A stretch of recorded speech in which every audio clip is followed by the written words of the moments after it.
Hey everyone, thank you for joining me at my talk here at Config, Think Outside of the Frame.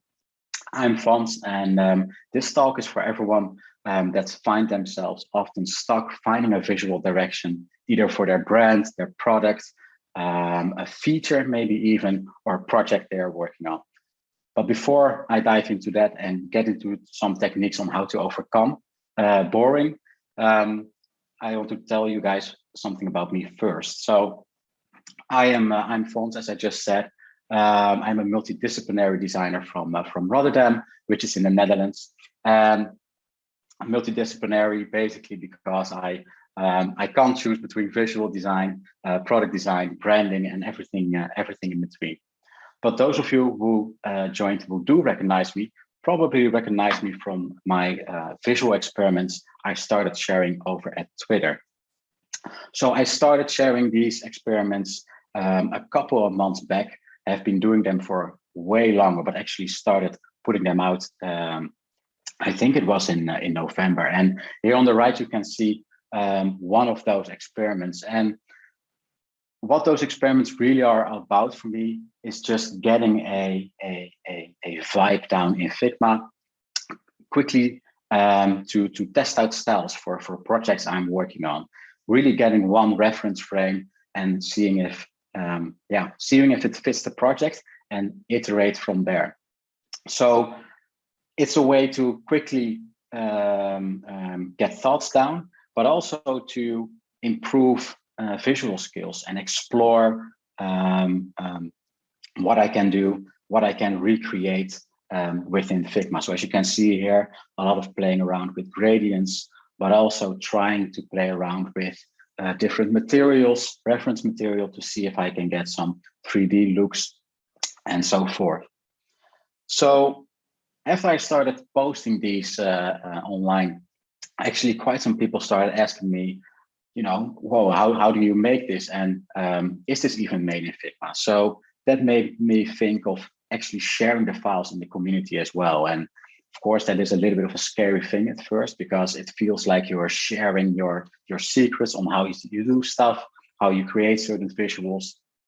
And yeah, overall, it was just a little bit, I was a little bit hesitant of sharing my files and insights. But when I actually started sharing those files, the feedback that I got was really, really great. I saw individual designers taking those files and using it to basically learn themselves a new visual style. I saw design teams from different countries just diving into them and using it as a team exercise to advance their design skills and just have some fun together. And that's exactly the point of these visual experiments. So that was great to see. But I actually didn't start out as a visual designer or a designer at all. I started with sound design and actually creating music from a very young age. And I just loved, creating certain vibes with playing around with sound design tools and ultimately making electronic music. And what happened is, for those tracks, when you're creating music, you need logos, right? You need cover artworks. And what I started doing is I started creating my cover artworks even before I had one note down for the tracks that I wanted to create. So I started with a cover, so I had some reference material on what I wanted the vibe to be, and then I started to create a track. So that resulted in two things, right? The first thing was that I ended up with hundreds of covers and just a few tracks. And the second thing that happened was that people and friends in particular that I would listen to my music, they would say, "Hey, that track actually sounds okay, but that cover is really cool. Can you also make one for me?" And that's how I rolled into visual design, right? I started making these covers not only for myself anymore, but primarily for other artists. Eventually, quite some big artists getting to work for labels that I always loved, and eventually making my way to festivals and big events. So this was really the time of Photoshop, right? So playing around with brushes and all of that. Renaming layers or 8-pixel grids were not a thing at the time. But yeah, I started doing this, had a lot of fun in it, and it was still linked to the music industry. And eventually, I ended up at Woof, which is a tech company in Amsterdam focused on elevating people's live music experience through the right products. And this is where I really dove into product design as well. And this was for me a really nice experience because I was no longer just thinking about design in a way of expressing one thought or one key message, but using design to actually improve people's life or experience and fixing problems for them with it. So that was a really nice journey and still connected for me with music.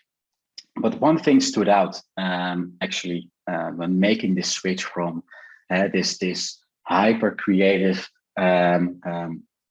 industry of live music, where festivals are basically just an explosion of art and product design, and that was, where is the fun in this? And not per se in the process or the problems that you have to solve, but more in, if I look at the outcomes, I on the one hand have when I look, for example, at an event post or a cover artwork, you have this vibe that just resonates with you or not, but it makes you feel something. And oftentimes when I open a product, you don't have that feeling directly that, hey, this is something really for me. Yeah, it looks really slick and really fine-tuned, but oftentimes it's just not has that culture, that sense of fun incorporated. So with that, I want to take a look at with you guys on how to overcome that, how we can get some more fun into those products and think outside of the box. Because when you're creating a product, what you quickly end up with is trying to please everyone. And I think when you're solving a problem, that is very important because you want to solve that problem for everyone. But when you're creating a visual style, you can't please everyone. Creating a visual style is like making a dish or something like that, where when you blend everything together, when you make a dish that everyone can eat, it will probably not too spicy, it will not be too salt, it will just be middle of the road. And that's not what you're looking for when you're creating a visual direction for the product you're working on. So one way to overcome that is to, going back to those visual experiments and those covers I just talked about, is to trying to visualize that vibe that you are aiming for in one key image. And I call it the billboard method. It's basically just letting everything go. When you're starting a new project, there's probably a lot to think about, right? You have to think about logos, you have to think about colors, you have to think about marketing materials, you have to think about empty states that need a nice little image and everything around it. And that can become quite overwhelming if you start looking at those things separately. But if you start thinking about, okay, what is the vibe? What are we aiming for? What should that first impression be? You can just contain it to one poster, if you will, and experiment with that until that sits right. I can already hear you think, yeah, that's nice and all, but I thought this talk was for those that were actually stuck creating that visual direction. I don't know what I want. How can I make that post? How can I set that vibe? So if you don't know what to do or don't know what you want yet as a visual direction, because there are so many options out there that could be cool for your project, it sometimes helps to do a different approach. And this approach could be the anti-mood board. And the anti-mood board is basically exactly what it says. It's basically a mood board, but then with everything that you don't want for your project. So this can be done either in Figma or in FigJam, whatever you like to use with your team or yourself. And on the left, you can see a quick example of some stuff I picked out for a previous project that we did, focused on live music fans and people that like to party. And we started identifying, okay, what is it that we don't want this project to feel like? And we came up with, we don't want some generic illustrations. We don't want it to feel cold or distant.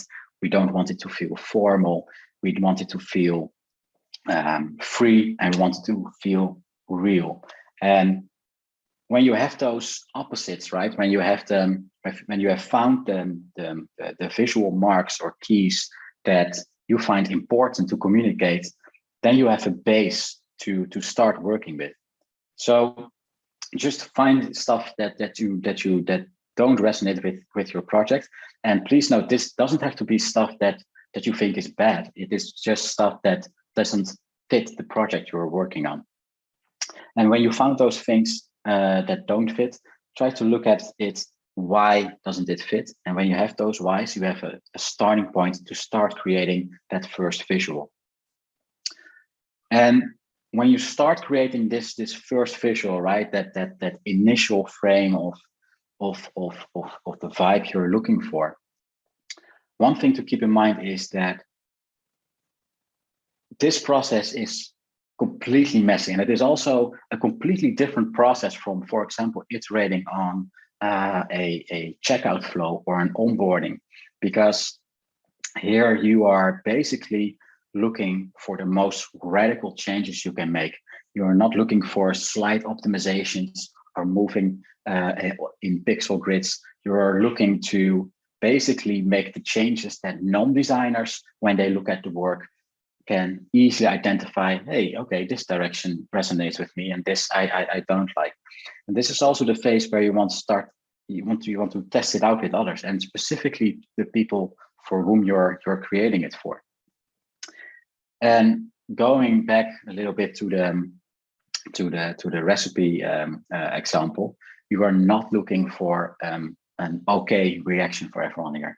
You are aiming for those wows. You're aiming for the wows, but that also means that you probably get some people that absolutely hate it. And this actually is great news, because that means that you've put something down with a strong identity.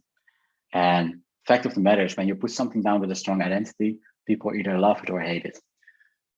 As long as you make sure that the people you're doing it for actually love it, then you're good to move on.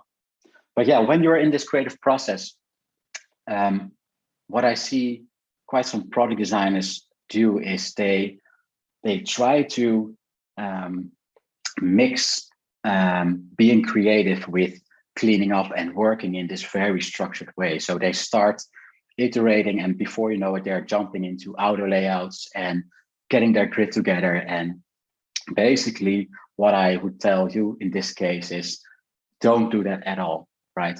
Focus all of your energy in getting those iterations down. If you don't need a frame for it, great. You can do it outside of the frame. You don't need to align anything. You just have to get the vibe right. Because if you start to try to combine those two things, what you're basically doing is comparable to giving a house party and trying to clean up at the same time. As you can imagine, that just doesn't work, right? So keep that party going, either if you're doing it alone or with others.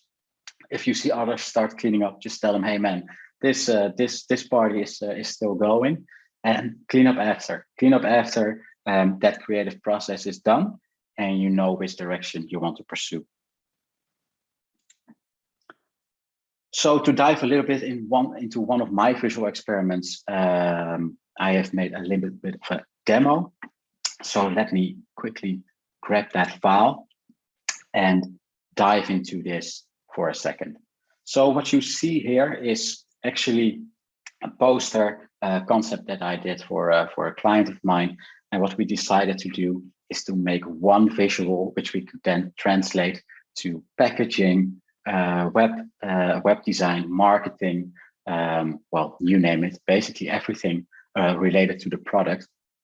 And as you can see, this is made in Figma, and is made out of all kinds of different experiments actually that I did earlier on, and just combined into this poster. So for example, here in the middle, what you can see is basically just a very thick line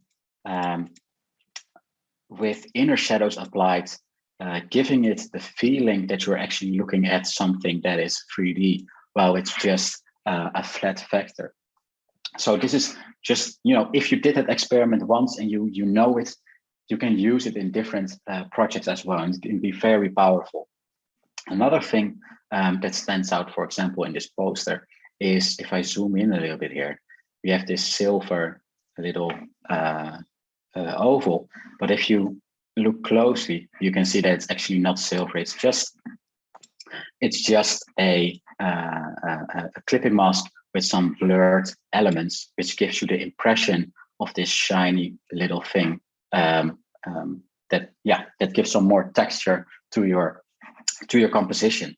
So when combining that, you get this really interesting composition. And what I often do is I split actually that creative process of coming up with the composition and making the separate elements. Because as you can imagine, if you start working on more complex shapes, as for example, the shape at the top right, you can really start losing yourself in getting that thing perfect and forgetting about, okay, what was the vibe I was going for? So making that separately, right, and making your own library of experiments, which you can later then use when you want to make that composition and want to get that vibe down quickly, can be a critical time saver in that process. So let's say I've made this thing black and white, but I want to give it a little bit of a different view. What we can also do in Figma pretty quickly is to play around with blending modes, actually. And people that are familiar with, for example, Photoshop are used to this, but I don't see often designers in Figma use it. So what I can do, for example, here is if I set this to color dodge, you can immediately see that I get a completely different vibe. And if I then start changing the color fill, you can see that the poster itself just in just a few clicks, without changing every single element, gets this new vibe.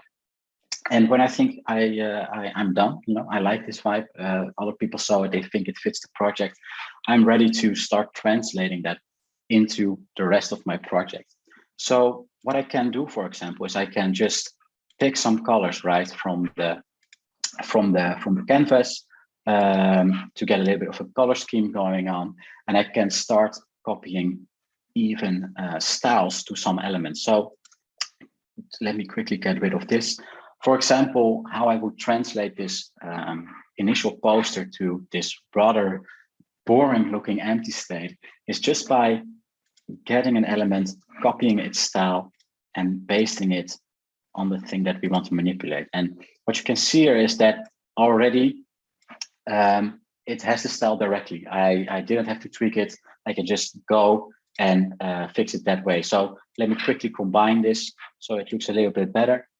And now just taking some color for this composition, maybe getting some of that silver we just talked about in the composition, maybe getting this nice element in there as well. And as you can see, the error state already starts looking a little bit less generic. So maybe as a last touch, I can apply the style as well to the button here. And here in just a minute, we already made this error state into the vibe that we're looking for. Of course, there's a lot more to it in polishing it, but now it has the vibe of the project. And that is what I meant at the beginning. Trying to get that vibe right is important, because if I didn't have this post, I would treat each state individually.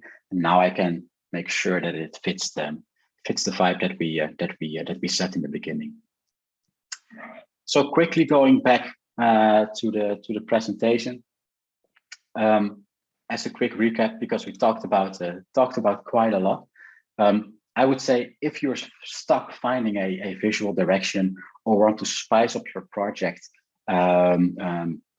without directly going to a standard illustration library, or you just want to do something custom for your project, try to visualize it in one vibe, right? Don't try to make all elements at once. Just try to look at, okay, what do we want people to feel like when they when they look at this feature or brand or whatever the thing is that you're working on.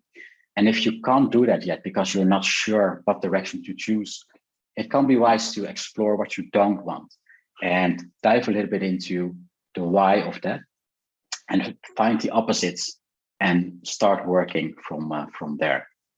And then when you start iterating, there's one rule, and that is that there are no rules. Get crazy. Don't clean up while being in that creative process. Make it a mess. Explore as much possible radical directions, and clean up later. Because